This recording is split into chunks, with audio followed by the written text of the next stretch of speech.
Good morning, Alba Middle School. This is Mrs. Dotson, your middle school principal, bringing you this week's episode of Tiger News Network, where we find out everything going on at Alba Middle School. It is October 27th. Let's jump right in. All right, first up, let's spotlight a couple of our amazing students. This week, both of our students come from 7th grade. So first up, we have Gracie D in Pod 1 in 7th grade, and her teacher who submitted her name, her favorite thing about her is her ability to advocate for herself. Many students often feel uncomfortable reaching out to their teachers via text or email, preferring to have their learning coaches communicate on their behalf. However, Gracie is different. She consistently messages me when she has questions or needs clarification on something, which I truly admire. Way to go, Gracie! Doing a great job staying on top of your schoolwork and making sure that you know what you're supposed to be doing. Then we have Kimball A, also 7th grade Pod 1, is a fantastic student who's worked incredibly hard and achieved all A's this quarter. Her active participation in class and willingness to help her peers truly stands out. She even requested to be included in my remediation class, even though her grades didn't warrant it. Kimball's enthusiasm is contagious and it is evident she is dedicated not just to her school, but also outside of it. She's very active in her church, serving as a member of the drum corps and volunteering in the nursery. Way to go, Kimball! I am so proud of these two young ladies. Like I say every week, I am constantly impressed with our students here at Alba Middle School. They are always going above and beyond and really just being awesome kids. So awesome to hear from y'all. Can't wait to learn more about more of our students. All right, reminder, looking at what is happening this week. So we are in the last week of October.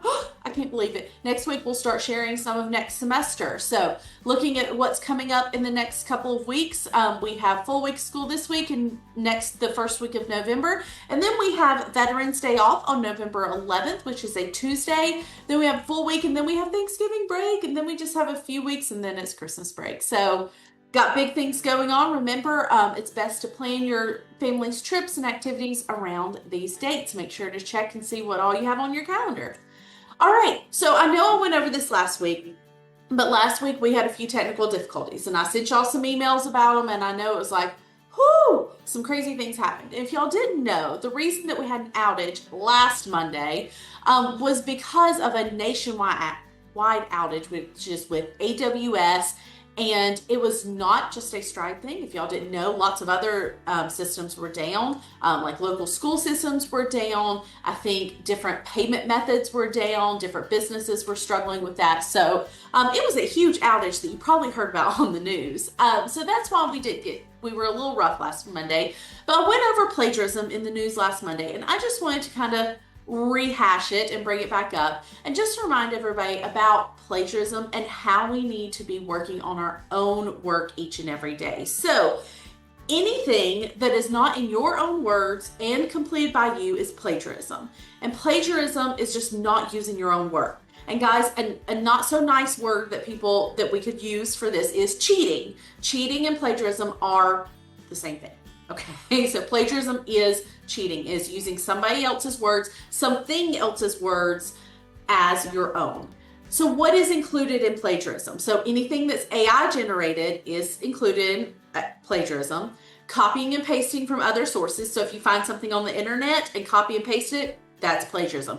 If you find something in a book and you type it out and you just type it out word for word from a book, that is plagiarism. If you are using another student's work, if your sister wrote a paper and you're like, I'm just going to use their paper, that is plagiarism. If you are using work off of study forums, if you've gone online and found where they've been talking about an assignment and you take work from there, that is plagiarism. If you have a family member complete your work, that is plagiarism. And here's the one that gets tricky, because this one has been a topic that we've had to talk to a lot of people about, is using something like Grammarly or something similar to correct your work. And people are like, hey, but Grammarly didn't write my paper for me. I wrote my paper and then Grammarly kind of fixed it up. Well, here's the problem with that. The problem is that Grammarly is correcting all of your grammar. And when we're in middle school, when you're writing papers and such, we want you to be learning correct grammar. And we want to be looking for that correct grammar in your papers and we want you to understand it. We don't want you using another tool to correct it. We are grading you on your grammar. So if you're using a website like that to correct your grammar, to put commas in the right places, to correct those run-on sentences, and maybe split up a big long run-on sentence into a couple of short ones, whatever it is, that's not your own work. So we are here to help you with this, and we're here to show you what is right and what is not right. So you can always go to your teachers, especially your ELA teachers. We know that that's where this is most common, to talk to them about this. We are here to help you and to teach you, like I said earlier, how to work and how to do your papers on your own. So if you do have any questions about this, please always feel free to reach out to me or your teachers to understand what plagiarism is. All right, and then lastly, our random fact of the week, I gotta share it. It said, walking alone on the road without a goal or destination can improve your mood by up to 80%.